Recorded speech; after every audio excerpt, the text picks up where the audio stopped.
Imagine this.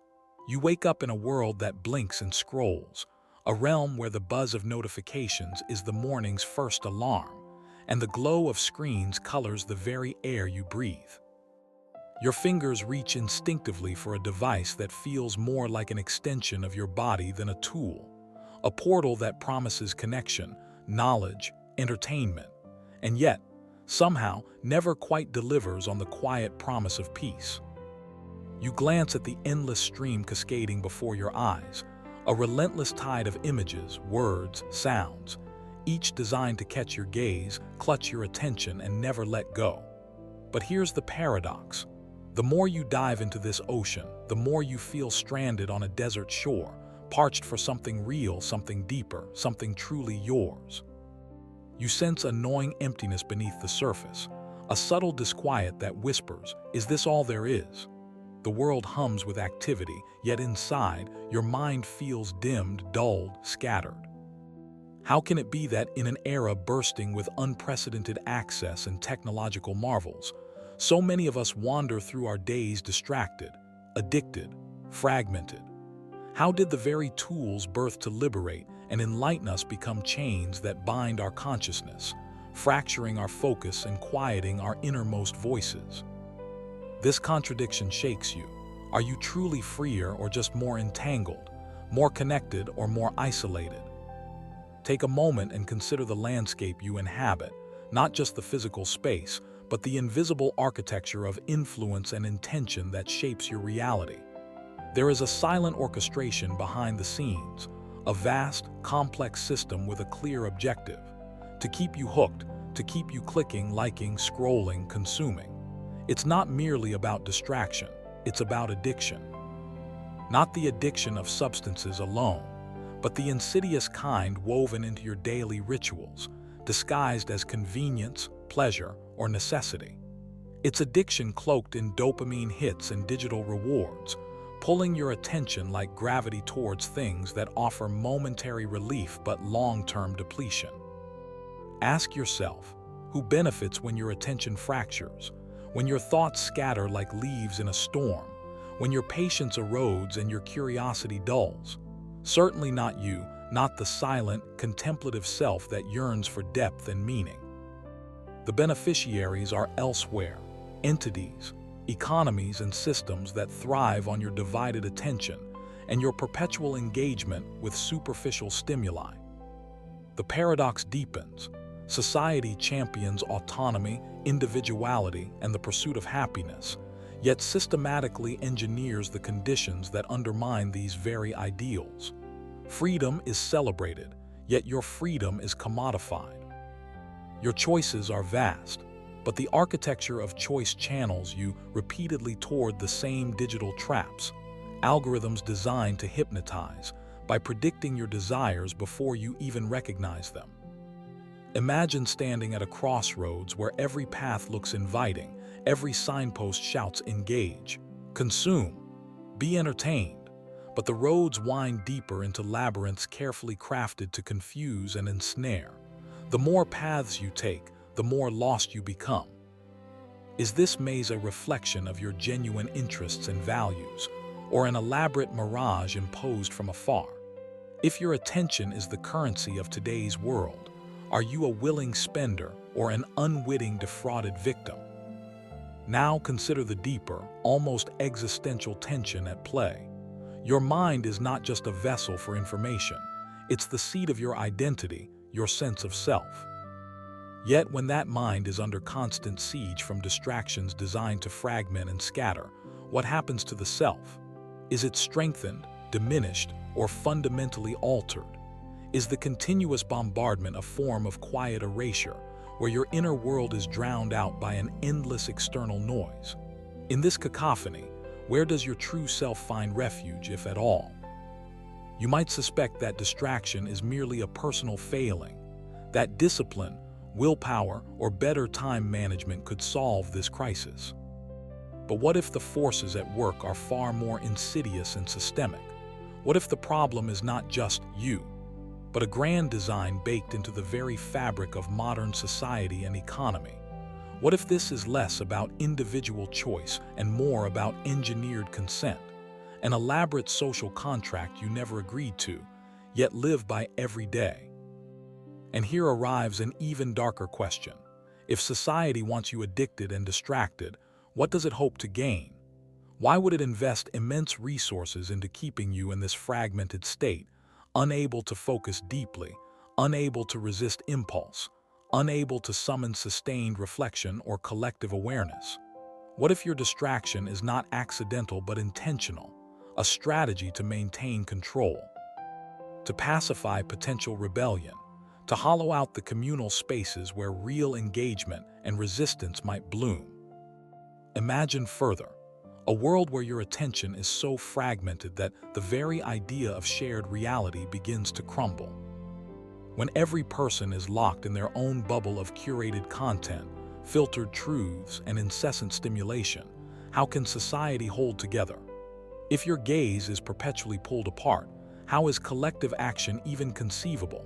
Could distraction be the anesthetic that dulls the pain of inequality, injustice, and disconnection? A sedative that prevents the uprising of outrage and the forging of solidarity? The weight of this thought presses down on your chest. You feel the urgency. If distraction is the disease, then undistracted awareness is the cure. The medicine that society fears most because it awakens you to desires, needs, and possibilities beyond consumerism and passivity. The very act of paying sustained attention becomes, then, a form of resistance, a reclamation of autonomy and presence in a world designed to sever them. Yet, how do you reclaim what has been so deeply entangled? How do you pierce the fog of constant stimulus and see clearly again?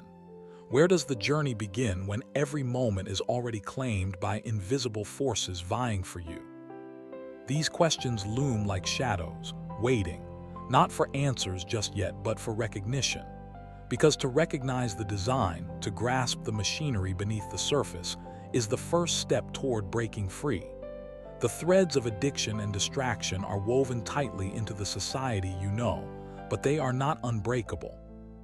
What lies ahead is not just an intellectual unraveling, but a profound challenge to the very assumptions you live by, about freedom, focus, identity, and power.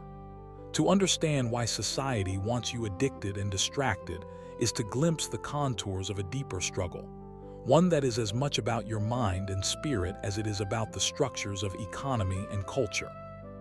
Now, as the dawn of this realization settles, you stand at the threshold of understanding the forces shaping your attention, and by extension, your life. What follows is an exploration not only of the mechanisms of addiction and distraction, but of the societal imperatives that gave rise to them, an exploration that will compel you to question, reflect, and perhaps to reclaim. But first, you must see the machinery beneath the surface, the hidden gears turning in the shadows, orchestrating the very rhythms of your mind. Only then can you begin to imagine what freedom might look like in a world designed to keep you perpetually engaged, yet fundamentally disengaged. And so, the journey begins. Imagine yourself adrift in a vast sea of stimuli, each wave washing over your senses until you no longer distinguish yourself from the tempest. You blink, but the storm never ceases. It is relentless, seductive, a force that neither rests nor forgives. This is not merely happenstance. This ceaseless torrent, this engineered flood, is the product of a design rooted deeply in the labyrinths of human psyche and the structures of society. Behind the curtain of flashing icons and endless notifications lies a calculated symphony, a dark choreography tuned to the ancient yearnings of your mind. Why is this? What makes the machinery of addiction and distraction not just possible, but necessary for the society that births it? To probe this question is to dive into the abyss of human desire, suffering, and will. For it is not just convenience or entertainment that fuels this engine, but something far more profound, a societal hunger that mirrors your own internal hunger, twisted and amplified. Carl Jung once described humanity's quest as a search for meaning, a striving to reconcile the fragmented self with something whole, something transcendent. But what happens when the mirror reflecting your soul is cracked and replaced with a screen pulsating with artificial stimuli? The fracturing deepens. Instead of revelations about yourself, you are met with curated illusions. The distraction is no mere accident.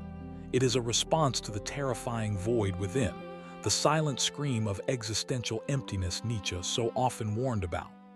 He who has a why to live can bear almost any how, Nietzsche wrote, but the question remains. In a world designed to smother this why beneath layers of noise, how do you even begin to ask it? The philosophers of old, in their contemplations, sought to illuminate the human condition as one fraught with suffering and absurdity, Schopenhauer famously declaring that desire itself is a curse, an endless striving that ensures perpetual dissatisfaction. Could it be, then, that society's impulse to keep you addicted and distracted is a perverse mimicry of this curse? By funneling your desires into endless cycles of consumption and fleeting pleasure, the system mirrors the very nature of the will, a will that never rests, never finds peace, and thus remains eternally hooked. Your cravings are stoked not despite your nature, but because of it, turning your deepest vulnerabilities into instruments of control. Aldous Huxley's prophetic vision in Brave New World anticipated this era not by brute force, but by seduction, by providing pleasures so abundant and distractions so vivid that the masses would willingly surrender their autonomy. The perfect dictatorship, Huxley mused, would be the most effective and least obvious form of tyranny. This tyranny is not in chains or gun barrels, but in the velvet cages of addiction to dopamine hits, to swipes and likes and endless scrolling. The society you inhabit does not want you to revolt or think deeply. It wants you pacified, fragmented, hypnotized. Because a distracted mind is a compliant mind, and a compliant mind is the cornerstone of a system that thrives on consumption, surveillance, and control. Jean-Paul Sartre might pose a piercing question here. If you are born into this world already shackled by invisible addictions, are you truly free? Sartre's existentialism demands that freedom is the burden of conscious choice. Yet how can choice exist when your attention is hijacked, your gaze manipulated? The society that wants you addicted does not merely deny you distractions, it denies you. The foundation upon which freedom is built, the ability to reflect, to choose, to be present with yourself. In this way, distraction is not just a frivolous pastime, it is a form of erasure, an obliteration of the self's capacity to be an authentic, knowing agent in the world. It is an existential theft. And what of Viktor Frankl, the psychiatrist and survivor who found meaning even amid the darkest suffering? Frankl taught that the human spirit can endure because it seeks purpose beyond immediate pleasure or pain. Here lies a paradox. The same society that exploits your baseline psychological cravings, your search for comfort, social connection, identity affirmation, also deprives you of the very conditions needed to discover meaning. The addiction to distraction is not merely a behavioral flaw. It is a systemic blockade that keeps you trapped in cycles of superficial engagement, preventing the deeper confrontation with self and world that Frankl posited as essential to human survival. Every notification that demands your glance is a subtle extraction of your essence. Each craving for the next momentary fix is a small fracture in your narrative of selfhood. The invisible forces at play are not abstract. They shape your emotions, your behavior, your sense of who you are. What once was your capacity to sit with discomfort, to wrestle with difficult thoughts, to embrace solitude, is now eroded by an endless parade of diversions. This erosion breeds anxiety, restlessness, and a pervasive sense of fragmentation. But why does fragmentation serve the larger system? Because, at its core, the society that requires your addiction and distraction is one built on ceaseless growth, consumerism, and surveillance capitalism. Your attention is the most valuable currency, commodified and traded in markets invisible but omnipresent. Keeping you entranced in shallow engagement means your time becomes a resource to be mined endlessly. The deeper your identification with transient pleasures, the less likely you are to question the structures that harvest your very consciousness. What you experience as choice is often a mirage, a carefully crafted illusion designed to obscure the machinery beneath. In this shadowed interplay, your emotions become collateral, your identity a malleable construct shaped by curated feeds and targeted algorithms. The authentic self, the one Jung described as dwelling in the depths of the unconscious, yearning for integration, is fragmented into countless digital personas, each one tailored to extract maximum engagement. The result is a profound alienation, a disconnection not only from others but from yourself. You are invited into a perpetual performance, never fully present, always reacting, always consuming. This is the hidden force at work, addiction and distraction as societal imperatives that protect the system by siphoning your energy, your attention, your very being. Yet even as the tension tightens, the paradox remains. The very mechanisms designed to enslave you are inseparable from the truths of human nature. The primal hunger for connection, the allure of novelty, the drive to avoid pain, these are not flaws but facets of what it means to be human. The system harnesses these facets, weaponizing them against your wholeness. But in recognizing this, you glimpse the fracture lines, the spaces where resistance is possible. For addiction and distraction are not eternal laws. They are contingent, shaped by choices and structures that, like all human creations, can be challenged. Still, the deeper consequences of this societal design are yet to emerge fully. As this web of distraction tightens around collective consciousness, questions loom. What happens when the fragmented self becomes the norm and authenticity a relic? When identity becomes a marketplace of curated fragments, how do communities form? When freedom is redefined as the ability to consume, what becomes of responsibility, agency, and meaning? These are not idle musings but urgent riddles. The machinery pulling your attention is also pulling at the very fabric of existence, reshaping what it means to be human in the 21st century. To confront this machinery is to confront the future of consciousness itself, a future where the stakes are nothing less than the survival of a self capable of depth, choice, and freedom. And so, as you sit amidst the flickering glow of endless distractions, the shadows lengthen behind the screen. The forces that want you addicted and distracted are no mere external adversaries. They are intertwined with ancient human vulnerabilities and modern societal imperatives. To see this machinery is to recognize the battlefield on which your mind and spirit struggle, a battlefield where the price of surrender is invisibility and the cost of awakening is profound. What unfolds next is a descent into that conflict, an exploration of the mechanisms, economics, and cultural narratives that keep you tethered to this distraction, and the costs hidden beneath the surface of convenience and entertainment. But first, you must wrestle with the unsettling truth. The society that wants you addicted and distracted is also a society that fears your freedom, your presence, and your depth. And in that fear lies the blueprint of control. You might not even notice how quietly the web tightens around your mind. It is not a sudden grasp, but a slow, imperceptible binding, the kind that slips past the vigilant eye, embedding itself in your very thought patterns and perceptions.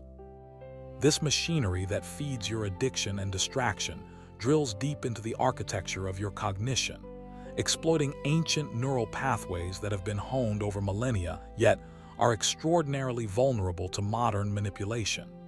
Each ping, each swipe, and every fleeting dopamine spike is not random. It is a meticulously engineered coup against your mental sovereignty. Imagine your brain as a delicate compass, originally meant to navigate the vast, unpredictable terrains of real life, the forests and social tribes, the rhythms of daylight and dusk, the primal signals of danger and delight. Now, picture this compass recalibrated by relentless feedback loops of digital stimuli, where notifications become urgencies, likes become validation, and endless streams of information replace the quiet moments once reserved for thought and reflection. The circuitry of your attention rewires itself, favoring the immediate and the sensational over the substantial and the sustained. This is not happenstance. It is the deliberate exploitation of cognitive biases, those glitches and shortcuts your mind uses to tame complexity, turned into tools of control.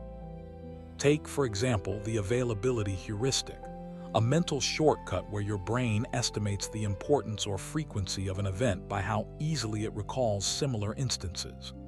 Every news flash, every viral meme, every scandalous headline floods your perception of reality, making rare catastrophes feel imminent and normalcy feel fragile. Your judgment becomes skewed, your fears inflamed, your worldview narrowed to the loudest and most clickable fragments.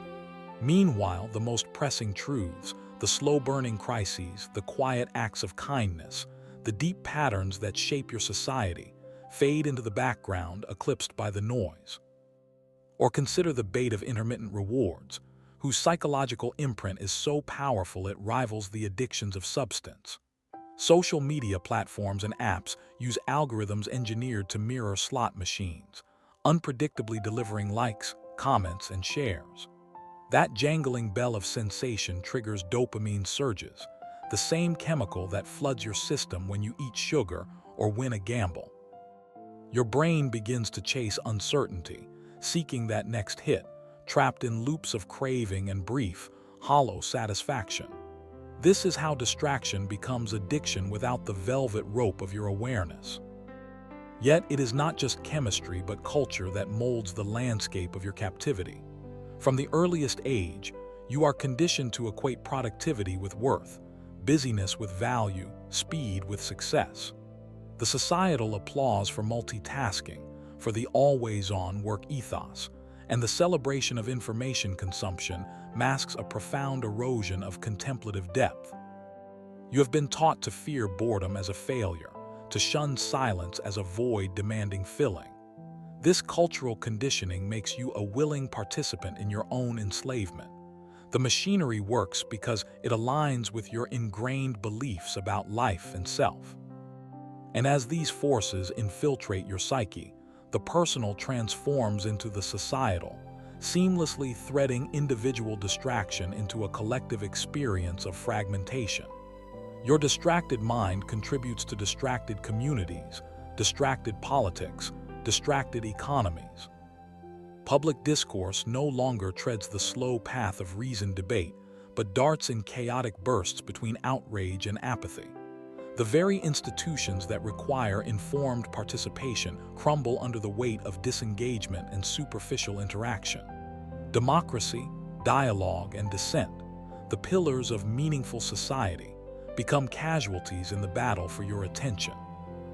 You realize then the subtlety of this trap.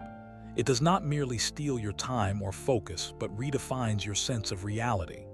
When your experience is curated by algorithms whose objectives are profit and control, your understanding of what is true, important, or urgent becomes fragmented, commodified, and distorted. Your deepest fears and desires are harvested, not to be healed or met, but to be manipulated, amplified, and monetized. You are led to believe you are choosing freely, yet your choices are the byproducts of engineered nudges and cognitive hooks. The paradox is brutal. This system thrives on the illusion of freedom while constraining the very faculties that enable it. Now, consider the clarity that might emerge if you could see beyond this fog. The possibility that the incessant pull to distraction is not a matter of personal failing, but the outcome of a vast matrix designed to keep you pliant, distracted, and disengaged. It is not a problem to overcome through mere willpower, but a systemic condition to be understood, resisted, and transcended. The urgency to escape this trap is not a luxury, but a necessity, not only for your mental health, but for the preservation of human agency in an age where it is under siege. Yet even as you sense the weight of this unseen captivity, a deeper resistance stirs within, a flicker of awareness that questions the very architecture of your engagement with the world. This awareness, fragile and nascent, begins to unveil the pathways out of distraction, the contours of a new possibility where presence and depth reclaim their rightful place. But before the breakthrough can fully dawn, you must first confront the full breadth of the machinery's silent power, the neurological, psychological, and cultural forces that hold you in their thrall without your full consent.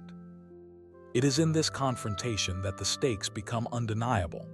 Your mind is not merely a battlefield for control over attention, but a frontline where the meaning of freedom, identity, and community hangs in the balance. The society that wants you addicted and distracted does so because a focused, reflective, and critically engaged individual is a threat to its foundation.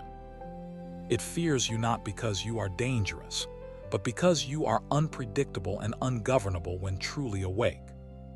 And so this quiet shaping of your reality is no trivial background noise, but a profound re-engineering of human experience itself, done with surgical precision and psychological subtlety. To ignore it is to consent to a future of diminished consciousness. To resist it requires more than awareness. It demands a radical recalibration of what it means to live attentively in a world designed to scatter your mind. The question that rises now, urgent and insistent, is no longer just why this system wants you addicted and distracted, but whether you will let it rewrite the script of your life or reclaim the pen yourself. What if the very framework you've accepted as reality, the constant barrage of information, the compulsive need to check, refresh, consume, was never meant to be your natural state? What if the chaos of distraction is not a technological inevitability but a carefully designed trap, one that only dominates because you've been led to believe that surrendering to it is the only option? To break free, you must first dismantle your assumptions, upend the narratives you've been told about attention, productivity, and even freedom itself. This is the beginning of an inner revolution, one more radical and more necessary than any external uprising. Imagine waking up to the idea that your scattered mind isn't weak or defective, but thoroughly predictable and therefore exploitable. Once this truth settles, the next realization should strike like a thunderclap.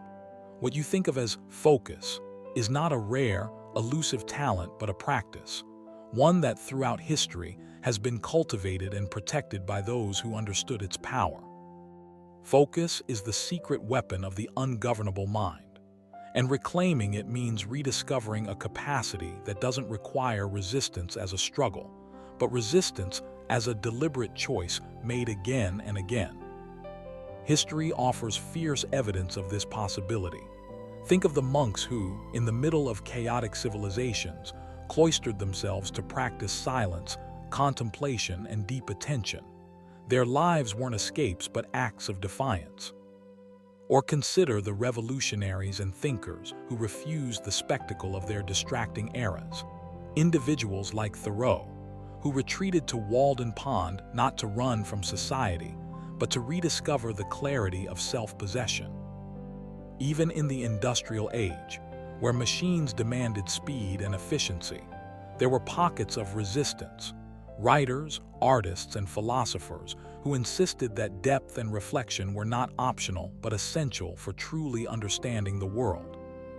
These historical fractures in the timeline of distraction teach a profound lesson. Freedom resides not in passive endurance, but in the active reclamation of your mental landscape. And here is the radical shift you must hold. You do not have to play by the rules set by a system designed to fracture your attention. You can rewrite those rules because your mind, at its core, is a home, not a battlefield. It does not belong to the attention economy. It belongs to you. This understanding flips the entire story on its head. But how? What does it look like to reclaim the pen when every moment of your day has been prescripted by algorithms, notifications, and the sediment of years spent in a fugue of distraction? The answer is deceptively simple but profoundly disruptive. Begin by choosing what not to consume. Where society saturates your senses with more, you invert the principle, less, less. Silence becomes your ally, absence your reclaiming. This counterintuitive move is not deprivation but liberation, a radical act of reclaiming your cognitive real estate. It's not a matter of willpower alone, which the system eagerly assumes you lack, but of redesigning your environment and mindset in such a way that you don't have to fight the current constantly. The famed philosopher and psychologist William James once argued that the ability to focus attention on a single object, to hold it there, is the essential act of the will. Yet this will is not a blunt instrument but a muscle, one that strengthens through careful and deliberate practice. Meditation, long dismissed by the hyperactive culture as esoteric fluff, is perhaps the most powerful tool in this reclamation. It trains your mind to notice the pulls toward distraction and gently bring itself back, not through force but through patient, repeated attention. But this practice alone is not enough. The revolution is also cultural. The paradigm that equates busyness with worthiness must be challenged. What if, instead, you measured your value by the depth of your presence rather than the breadth of your connections? The always-on mentality is a form of performance masking vulnerability, a constant show designed to convince others and yourself that you are indispensable. Breaking free means embracing vulnerability, embracing the quiet moments where purpose roots itself not in frantic doing, but in intentional being. Look toward the lives of those who have done this before and dared to build new languages of experience. Consider the slow food movement's resistance against instant consumption, how it reasserts pleasure in patience and quality. Or the renaissance of artisans who reject mass-produced uniformity in favor of handcrafted uniqueness. These are not mere aesthetics but embodied philosophies that embody rebellion against speed, against noise, against the drowning out of meaning. There is also a necessary humility in this process. Freedom from addiction to distraction is not an instant liberation, but a series of small, sacred victories. It is the awareness that each time you resist the pull of compulsive scrolling, each time you choose to listen deeply instead of skim superficially, you are building a fortress around your mind. This fortress doesn't barricade you from the world but creates a space where engagement is chosen, not coerced, where your attention is a gift given freely, not a currency traded under duress. The philosophical underpinning here is profound. Autonomy is not the absence of influence, but the ability to choose what influences you and how. In a world that seeks to bombard and fracture, choosing what to embrace is the ultimate exercise of sovereignty. It is a reclaiming of self from the algorithms and capital that feed off your fractured attention, a declaration that you will no longer be a passive node in a network of extraction.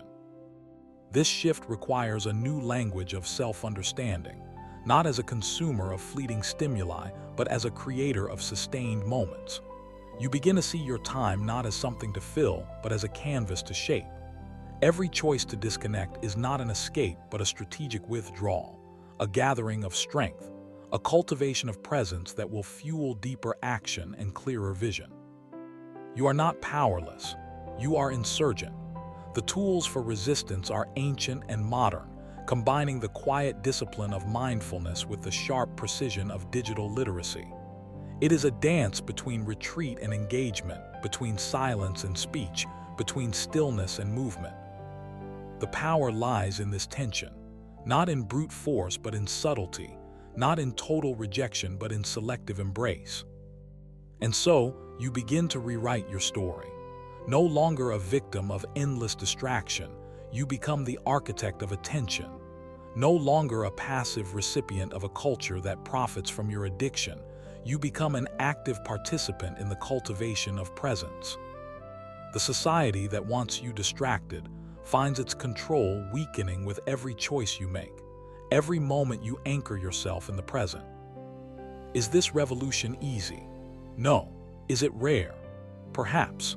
But the mere possibility that you can reclaim your mind, that you can forge a path out of distraction and into depth, is a promise that has echoed through the ages, from the silent walls of monasteries to the quiet corners of modern rebellion. To grasp this promise is to wield a power more profound than any external force, a power that begins within the very chamber of your own consciousness. Look closely now. What if the addiction, the distraction, the relentless consumption of noise and light were never just about you? What if they were the shadow forms cast by a world fundamentally designed to dissolve the very sense of self that you cling to? Not a malfunction of society, but its defining feature, a vista deliberately sculpted to fracture consciousness, to scatter your presence like dust in a gust of wind, to prevent you from ever standing still long enough to confront the deeper question: who are you beyond these habits, these compulsions, these engineered cravings? You have been led to believe that distraction is a default state of being, a natural human frailty. But what if distraction is a social imperative, a systemic condition embedded in the architecture of modern life to ensure you never truly return to yourself? To understand this, you must first pierce the veil of what you take for granted as free will. Each ping of a notification, each endless scroll, each moment lost in the curated chaos of content is not a product of your personal weakness alone. It is the ripple of an immense, invisible machine, a fabric woven from algorithms, economies, and psyches that commodify attention as the new oil, a resource so precious that its capture has become the gravest form of control. But then, what is attention in this equation? It is not merely the ability to focus. It is your very capacity to inhabit the present, to be fully aware of your own life unfolding. The distraction is a theft of presence, a suffocation of your inner narrative by an external script that demands you play a role not authored by you. This is the deepest betrayal, the surrender of the storyteller within you to a collective myth that profits from your fragmentation. If you ask why society wants you addicted, the answer lies buried in the paradox of control through surrender. The more you consume without awareness, the more yourself dissolves, and in that dissolution, your resistance evaporates. This is the great social alchemy, transforming autonomous beings into predictable patterns, their moments interchangeable, their value reduced to engagement metrics and consumer data points. Here is the radical revelation. The world that demands your distraction is, in truth, a mirror. It reflects back the fractured self it expects, the fragmented identity it needs to sustain itself. Your addiction is not a deviation from what is natural. It is the logical outcome of a system that thrives on your disconnection from your own depth. In other words, the battle for your attention is also, and always, a battle for your soul. And yet, paradox upon paradox, within this struggle lies the seed of liberation. Because once you see the machinery for what it is, once the illusion shatters and you witness the grand design of distraction, something shifts. You recognize that the noise, the incessant calls for your gaze, the artificial frenzy of consumption, are all attempts to hide a terrifying truth. That beneath the surface of this hyperactive world lies stillness, a vast uncharted interior landscape waiting to be claimed. This stillness is not a void but a crucible. It is the fertile ground where you can reassemble the fragmented pieces of your identity, where you can reclaim the storyteller's voice. The true revolution is not overthrowing an external regime, but reclaiming the sanctum of your own mind. To be fully present, deeply, fiercely present, is to become an act of rebellion against the entire economy of distraction. Imagine that your attention is a lighthouse beam, not to be extinguished but carefully directed, a beacon cutting through the fog of manufactured chaos. With each moment you reclaim, each instance of mindful refusal to be drawn into the whirlpool of ephemeral pleasures, you widen the fissure in the system's control. The cracks multiply as others awaken and choose depth over distraction. The society built on addiction begins to tremble, not because of blunt force, but because it cannot stand the presence of awakened individuals. Now, what if presence itself was the ultimate countermeasure? The quiet, unyielding act of being here, now fully embodied, fully aware, ripples outward with a force that technology cannot algorithmically replicate. It becomes a contagion of consciousness, a viral awakening that no machine can capture or monetize. This is the hidden power you possess. The power that no society built on distraction can fully extinguish. And so, the final, devastating insight settles in like twilight. Your constant distraction is the mechanism that blurs the line between your reality and the reality imposed upon you.